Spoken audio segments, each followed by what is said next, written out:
बेटा देव, कुछ बातें जिंदगी के उस मोड़ में समझ में आती हैं जहां माफी मांगना भी बेईमानी हो जाता है। आज मैं तुम लोगों से माफी मांगने नहीं आया, बिल्कुल नहीं। मैं जानता हूं कि मैंने जो कुछ भी किया है सब कुछ जानबूझ के किया है। बेटा, सच ये है कि मैंने तुम लोगों को बहुत परेशान किया, पर सच ये भी है कि मैंने कभी भी दिल से तुम लोगों का बुरा नहीं चाहा। बेटा, जब से तुम्हारी माँ कमला मेरी जिंदगी में आई है तब से लेकर आज तक हम कभी भी दिल से एकजुट नहीं हो पाए। मैंने कमला को बहुत समझाने की कोशिश की, पर उसके तीखे सवालों ने मेरे आत्मविश्वास को हिला दिया, डगमगा दिया। और बेटा, जब कभी किसी मर्द का आत्मविश्वास डगमगाने लगता है ना, तो वो दो ही रास्ते चुनता है, या लड़ता है या भाग जाता है।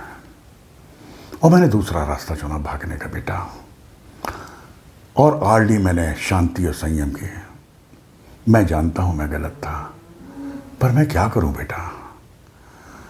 बेटा, मुझे एक बोझ है मेरे सिर पर जो सांस नहीं लेने दे रहा है। वो क्या है ना बेटा कि जब रघुवीर था तब मैंने रघुवीर से एक वादा किया था कि अगर तुम्हें भूल से भी कुछ हो गया तो पार्वती की सारी जिम्मेदारी मेरी। पर आज जब रघुवीर हमारे बीच में नहीं है तब मेरी समझ में आ रहा है कि किसी लड़की की जिम्मेदारी सिर्फ रोटी कपड़ा और मकान नहीं होते हैं। उसका सम्मान, एक स्थान और एक सहारा भी उसको चाहिए होता है। बस बेटा, ये बोझ मुझे जीना नहीं दे रहा।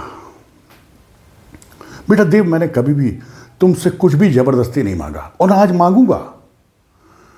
पर हां,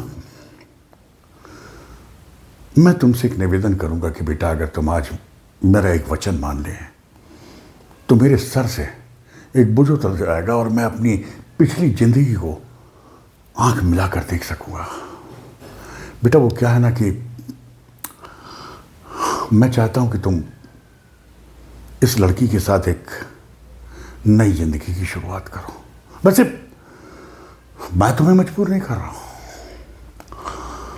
अगर तुम्हारा कोई और फैसला है तो तुम अपनी जिंदगी का कोई भी रास्ता चुनने के लिए स्वतंत्र हो। पर हां बेटा,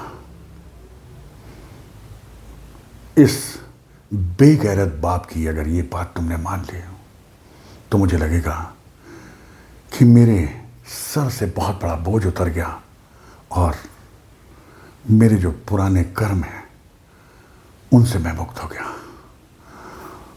मैं तुमसे कोई जोर जबरदस्ती नहीं करूंगा, बिल्कुल भी नहीं, कोई जोर जबरदस्ती नहीं।